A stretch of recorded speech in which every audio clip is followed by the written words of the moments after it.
आज हम एक नया टॉपिक शुरू करने वाले हैं in this chapter of triangles. Triangles chapter में पाइथागोरस थ्योरम जो है बहुत ही ज़्यादा इंपॉर्टेंट है। इससे ही बड़े क्वेश्चंस आते हैं एक सीरीज बोर्ड एग्जाम्स में। 4 mark question, 5 mark question, case study questions can come from this chapter and also it is very important for your future. Like 11 12 में अगर आप मैथ्स पढ़ते हैं तो ये थ्योरम जो है काफ़ी हेल्प करता है। In fact this helps in trigonometry as well.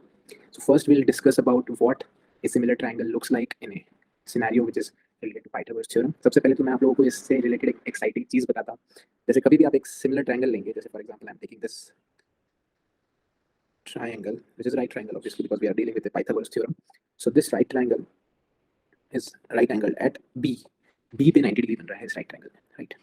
So when draw a perpendicular from B which touches AC at D, एक perpendicular मैंने बनाया है जो कि opposite side को AC को यानी hypotenuse को touch कर रहा है D.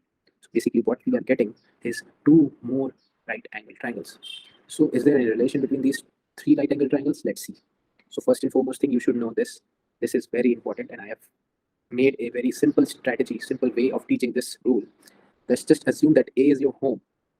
A को अपना घर मान लीजिए. You can think of it as your home. Then think of B as your school. And then think C as your tuition or coaching, whatever you're going to. So from home to school to tuition. All right. So this is one common place where you hang out. Maybe this is a hangout place.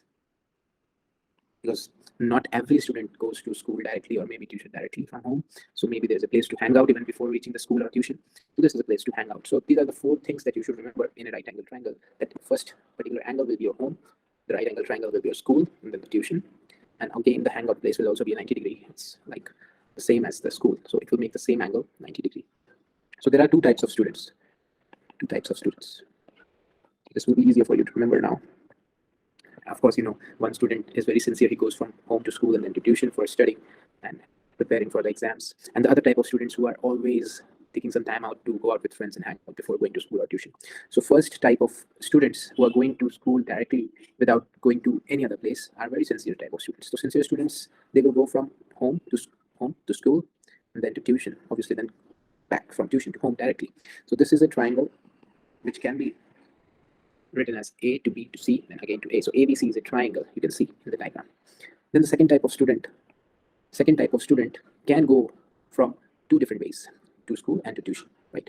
So the second type of student, I'll show it with the help of the red pen. He will go from A to B for D first, right? So they can hang out before going to school, and then from D to D to B. So A, D, B. So this type of student goes from A to D, that is home to then hangout place, and then from hangout place to the school. And then the same student, when goes from school to tuition, he moves again back to the hangout place first, and then goes back to tuition. Jeff never goes directly to school, directly to tuition. He always goes to the hangout place first in the middle.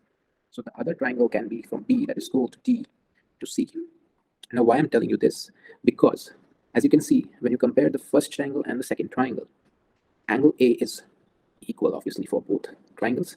So one angle is equal. And again, if you see, angle B is 90 degree, angle B is 90 degree. So as you can see that 2 angles are equal, which are also corresponding here. So if 2 angles are corresponding and they are equal, you can say that both of them are similar to each other. So we can say triangle ABC is similar to triangle ADB. Again, if you compare these two, triangle ABC will be similar to triangle BDC. What is happening here is angle B is equal to angle D, which is obviously both are 90 degrees, and angle C obviously both are same angles. Angle C is the same for both the triangles. So again, by asimilarity criteria, these two will be very interestingly similar to each other, right? So what we are going to do now is compare the ratio of the corresponding sides so that we can get something out of it. So again, since we know the Pythagoras theorem is AB square, that is the perpendicular square, plus BC square is the base square, equals to AC square. This is what we need to prove, right?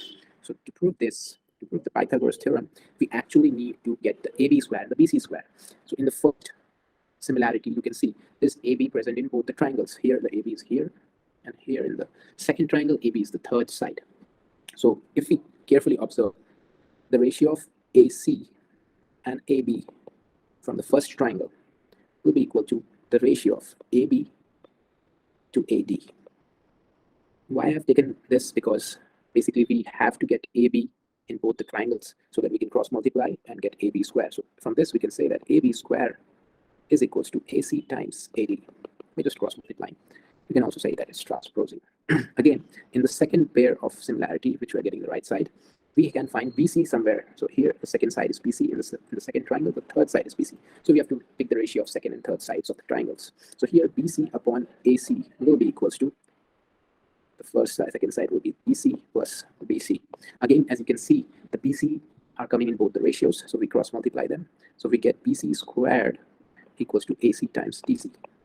I hope you're getting the point. From these two different equations that we are getting, that's AB square equals to AC times AD and BC square equals to AC times DC. So we can add them up using obviously the Euclid's axioms, that if equals are added to equals, the whole will be equals. So if we add 1 and 2 respectively, the right hand side with the right hand side, the right hand side with the left hand side. So we get AD square plus BC square equals to AC times AD plus AC times DC. So again, AC can be taken as common here, and it will give AD plus DC.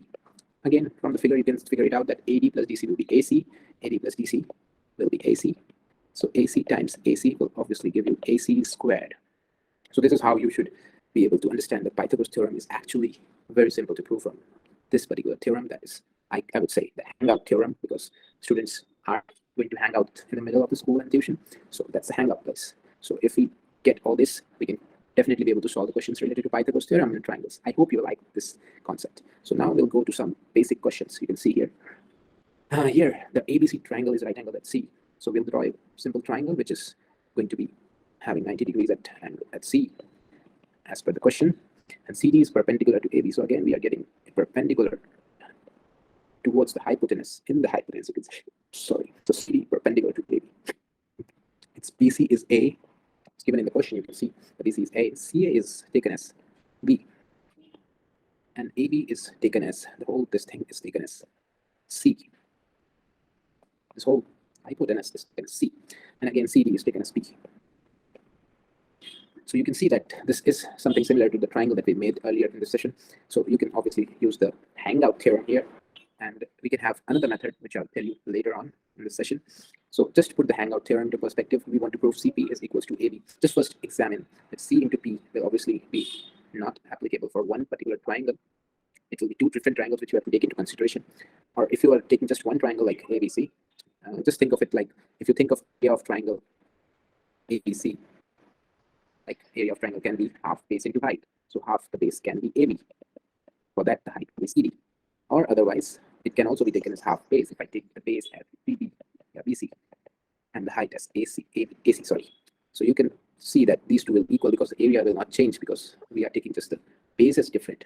So half will be cancelled out, and you can see AB is represented here as C, and CD is represented as B, and BC is represented as A, and BC is represented as BC is represented as AA, AC is represented as B. So CP equals to AB. That's the first proof that we're getting by just using the area of a triangle. But since we are dealing with similar triangles, we should use the concept of similar triangles and maybe apply the hangout theorem in this question. So CP and AB. So we will first take bigger triangle. You can see the bigger triangle. The bigger triangle is ACB. Again, the C is school. This is your tuition. I hope you're getting the concept all right. This is the hangout place. So if you take one triangle in which you can get B and A together, maybe. But if you take B and A together, I think it will not be able to be multiplied. So you have to think carefully. Like if you can prove somehow that C by A is equals to B by B, then you can just cross multiply and get the equation which is needed to be proven. So what you have to do, just think in which triangle can you find C and A. So basically it's triangle ACB. You can find both A as well as C there. And in which triangle you can find B and B both. So it is triangle ADC, because you always go to the hangout place. So both these triangles are similar as proven earlier in the session. So what you can do, just think of the C. C is the third side here, AB. So AB upon BC. So BC is the second side. So again, you're taking the third side from the second triangle ADC, that is AC upon second side will be CD. Now you just have to cross multiply, because these three things are already given, four things are already given in the diagram. AB is nothing but C, BC is nothing but A, AC is nothing but B, and CD is nothing but B. So what you're getting is C by A equals to B by B. So you just have to cross multiply, and there you go. There you go. That's your answer, number one. I hope this is clear to you. Just take a screenshot and just continue with the question in the second part. We have to prove 1 by B square equals to 1 by A square plus 1 by B square. So what we can do is take something from the first thing that we have proven already earlier, and we can say that 1 by B, from that equation, we can take 1 by B as C upon AB, you can say. Correct? So C into B is AB. So what we can do is just square both the sides. We can get 1 by B square. that will give me c square by a square b square, because we are squaring both the sides by squaring both the sides. Now what we have to do is just think of c square as the hypotenuse, and we can say that it's nothing but a square plus b square, right? By the Pythagoras theorem, which we have already proven before.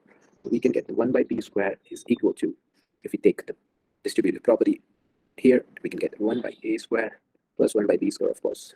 We take the distributive property on division here, and that's how we can prove the second part. Now, this is one homework question. Just write in the comments of how will you approach this type of problem. This is a homework question for you. Just think of it. I'm giving you a hint here. Here, the BC square and AC square, you have to think very carefully. They are base and perpendicular squares. So maybe there's a hint there if you have to take two different triangles, again, in which you have base as BC, or maybe whatever you take, first side or second side, and then again, two triangles in which you have ACs. That is the way of solving this question. Just try and let me know in the comments. Thank you so much.